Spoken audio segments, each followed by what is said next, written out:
Mwasuze mutya mwenna bannansi buli omujali mbagala nnyo era mbabuuzaako nga Ssaalongo Dini Lubowa Saava.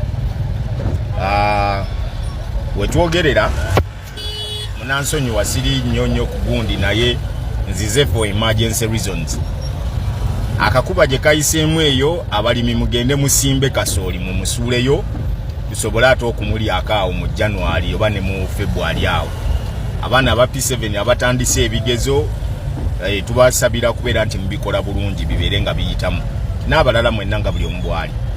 Naye amawulire agandeese wano olwaleero ye muganda wange Yoweri Bisekezi Senyonyi agezaako okwagala okukulupanya omusango agukuse agutwale gugende gubeere mu kooti nga tebategedde abantu.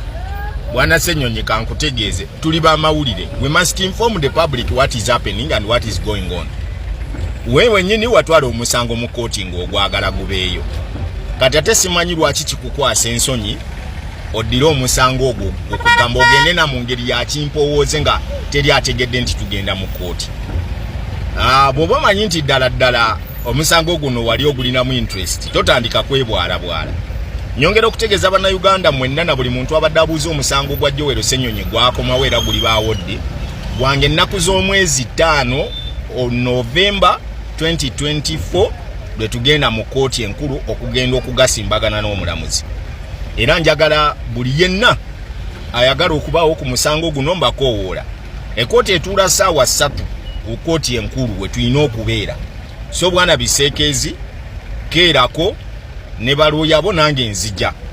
Nze ngenda kuleetera buli muntu asaana okumanya omusango guno bwe guyina okuba tubeerewo. Njagala tumalirize bino ebintu tubiveemu nga siniyawo nveewo nga naawe okitegedde nti nali bino ebintu mbikusinga. So yesaawa okakase eggwanga akawumbi kamu obukadde 7 wakatwalawa era ani yakakuwa.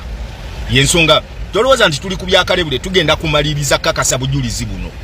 Kubanga kati olami nyongera okutegeeza bwe tuyingira mu kooti tulina okukakasa omulamuzi nti bye twamwogerako byebyo bituufu.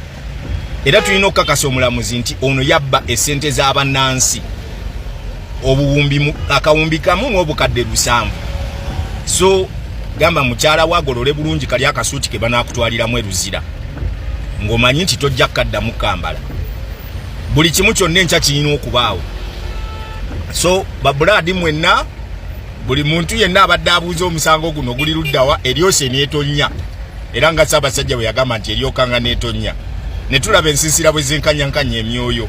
Kane n'olwaleero omusajja ono enkuba emukeeredde kugenda lunaku lwankya ku Lwokubiri tulina okubeera mu kooti keetonye kagwake tetujja naweza mbu ate enkuba etulemesezza otutuuka nedda. We must be there and we have to prove to this honorable court nti ddala kituufu omusajja yabba ssente z'abannansi. Nsaba buli alina t-shirt nga yagikubisiza ng'eriko akawumbi kamu obukadde 7 enkya tuzambale tujje nazo omukulu ono ategere bulungi nnyo nti yabba ssente z'abannansi. It is high time tulabise buli muli wanguzi abbye ssente y'abannansi tumukwateko ensi mutegeere. Bwe nakugamba tujja kgenda mpaka gye gukoma. Ne bwona ajulira ne bwona akola ki guno togenda gusukka. Ekyo nkubuulira amazima. Kati biri byobadde weekangabiriza ng'olimba abantu simanyi omusango twagujjayo simanyi ebiki twagwegaana. Kati the time is tomorrow. There is no more waiting again. We have to appear to court tomorrow 5th November 2024.